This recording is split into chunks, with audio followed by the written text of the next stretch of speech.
Welcome back everyone to a Golden Shaft Awards, the only award show where mediocrity is rewarded with mockery with a half-hearted drawn photo, also rewarding the somewhat decent. So like in a way, adding some sprinkles to dog jizz. Additionally, we have our co-host, we have our fellow League gaming connoisseur, the cannabis connoisseur, Lillian Met. Actually, Macabri couldn't make it. Wait, really? She couldn't make it? Well, what about our other guest? We only got one. Oh well, at least we have one, I hope. Looks like you and I are going to be doing most of the heavy lifting, Jenny. Indeed. So, I'm here to present the first ever category. The category of frustration. And well, this award single-handedly is the winner by a landslide, Montana. That's right, if you want a Metroid-like that converts every element of Metroid into a frustrating mess, look no further than Moneta. I still cannot pronounce that fucking name. Basically, you want to know what it's like to wait for a fucking meter to a charge shot, or hell, having very stingy health and ammo pickups. Well, this is the game for you. Good morning, everyone. I am Lorian Locke, here to present you the Phoenix Load.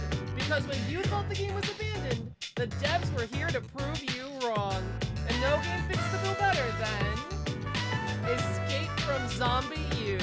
That's right, for those who are new here, this was my first ever Techapalooza. Escape from Zombie U was actually part 3 of that whole thing. It turns out I learned that plans officially fell through, so now we just have the sex ed part. And it is now being supported by the licensed subscribe star. This kind of goes to show you sometimes it doesn't really go that well. And now is time to take a break to talk about our sponsor with Dragon Tea Milk. You ever wanted to know what dragon milk tastes like? Well, Dragon Tea Milk is there to give you that made locally sourced dragons bursting with flavor and plenty of the appropriate vitamins and minerals for any species. Now that non-existent sponsor is done and over with, now it's time to present our next category, the Needs More Polish Awards. And I'm gonna be honest with you, while I was making the script for this video, I was stuck between either Smash Girls or Majesty. And then I realized one didn't actively fucking glitch out. Well, glitch out the way Majesty did. That's why it has won the award. If you want to go against your instincts as a gamer, you want subpar combat, you want a camera that constantly fucking escapes you, look no further than Majesty. Now for the wait. This got adapted. Category.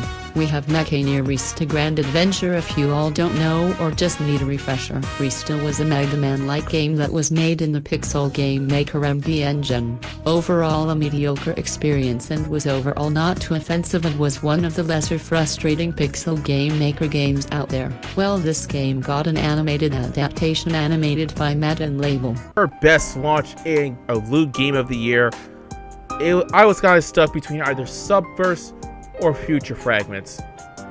Then I kind of realized that Future Fragments is a lot more deserving of this award considering what Hentai Writer has done for this entire scene. So yes, Future Fragments is the winner of this category.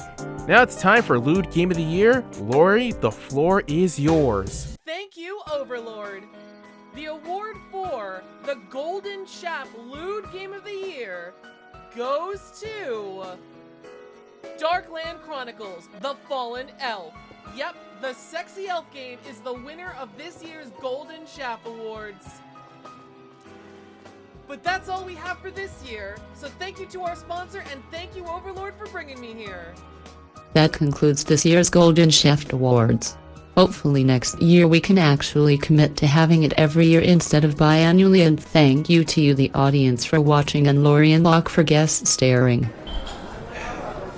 I can see why you go to just copy paste a lot. Oh, yeah. I'm glad the project's over now so I can take my break. Which things are you going to be doing as well? Oh, I know you got other obligations. Whenever you aren't doing that, what are you doing? Well, for the most part, I'm going to try my best to just relax. I'm going to be doing some writing, designing here and there, but that's really it. Because I know everyone's having this burning question, which is, when are you going to start uploading again? And where can I support you? Well, let's talk about the second part. There's 2 real ways of supporting the channel.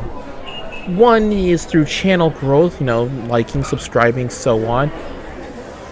And on the other hand, the financial aspect. Thankfully, I have multiple ways of funding this channel. For those who did like the Road of the Soul Goddess video I made, that type of stuff does not happen without the proper funding. I had this Ko-Fi account for a good while now. It was mainly meant to, help follow a few people and buy some subscriptions that I liked. So I decided to dust it off, and this could be a decent way of supporting me. Another way is through commissioning me on Discord or Twitter or any other place. I don't think I charge that much. Next one is a bit on the risky side. My pal Fujifire decided to start his own multi-fashion brand called FX Plaza. I even have my own little area called the Enoshima, which has a lot of Y2K style stuff. So if you're considering buying merch, go right ahead and do that. And last but not least, conventions. I'm mainly going to be co-vending with the likes of Fujifire. Wherever he's vending at, high chances I'm going to be there as well. And as for when I'm going to start posting again, how about late February to early March? Hey man, sounds great.